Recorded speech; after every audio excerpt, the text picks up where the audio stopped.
Salut à tous et bienvenue sur le travail de l'ombre. Après ce Lille-OM, j'aurais pu vous parler de cette prestation précieuse de Steve Mandanda avec ses nombreux arrêts.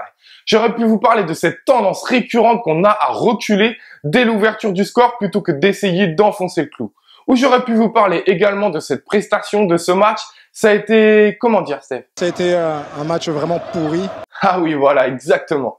Mais j'ai choisi de m'attarder sur ce qui a été pour moi, à mes yeux, le problème numéro 1 sur ce match. Notre travail défensif. Et oui, ce qui fait notre force depuis quelques matchs, notamment avec notre pressing haut et des récupérations de balles intéressantes, a été réalisé pendant 5 minutes comme ici, jusqu'au but en fait. Et après, plus rien. Trou noir, néant total. On a commencé à être en retard dans tous les duels, du coup, à cumuler les fautes. On a commencé à être approximatif dans nos relances. Alors, c'est habituel pour certains, mais beaucoup moins pour d'autres. Et surtout, on a commencé à défendre de manière désordonnée, désorganisée. Comme ici, avec Luis Gustavo, qui, comme à son habitude, et comme je vous l'ai montré dans mon analyse face à Paris, va pas hésiter à aller chercher son vis-à-vis haut sur le terrain. Sauf que d'habitude, son mouvement va entraîner les autres avec lui. On voit ici que Mitroglou est trop loin pour réellement embêter le défenseur central lillois. On peut voir également Ocampos dos au ballon sur le reculoir, lui qui devrait être à la même place qu'il est là, mais face au jeu, prêt à presser et éventuellement se projeter. Et surtout, on a un Zambo qui, au cœur du jeu, ne suit pas le Brésilien et vient pas serrer son marquage, mais reste plutôt dans sa zone. Bref, on n'est pas coordonnés, on travaille pas ensemble sur ce pressing. Heureusement, le Lillois ne se retourne pas et ne trouve pas son partenaire dans le rond central.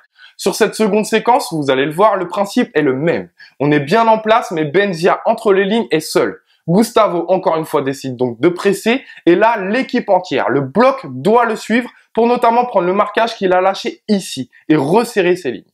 Ici, c'est pour moi Rami qui doit sortir et prendre le marquage. Mais on est un peu frileux dans une certaine gestion du score et des risques et on n'y va pas. Le Lillois reçoit le ballon, se retourne et là encore Rami recule.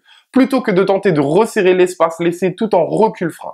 C'est donc Rolando qui décide de le faire, mais beaucoup trop tard et finit même par se jeter pour tenter de contrer la frappe. Alors je serais mauvaise langue de vous dire que nos défenseurs centraux n'ont jamais essayé de sortir, de passer devant leur attaquant, mais ça a été à l'image de l'équipe fait avec du retard, avec beaucoup de retard. Du coup, on a cumulé les fautes et les duels perdus, comme ici avec Rami à quelques minutes de la fin du match, qui perd son duel et qui amène cette action lilloise dangereuse. En bref, vous l'avez compris, ce qui faisait notre force durant les matchs précédents, notre organisation défensive et notre pressing, est devenu le temps de ce match le pire de nos défauts. Et pourtant, paradoxalement, contrairement au match précédent, on n'a pas encaissé de but. Alors soyons clairs, on va se répéter, ça a été un match pourri, mais... On n'a pas pris de but et on gagne 1-0. Il faut savoir le faire par moment, donc c'est ce qu'on a fait ce soir, c'est bien. Et oui, par moment. Alors, prenons les 3 points, gardons le sourire, passons au match suivant en espérant une bien meilleure prestation, mais surtout, soulignons l'état d'esprit irréprochable de nos Olympiens. Je vous dis à très vite pour une prochaine analyse et allez l'OM.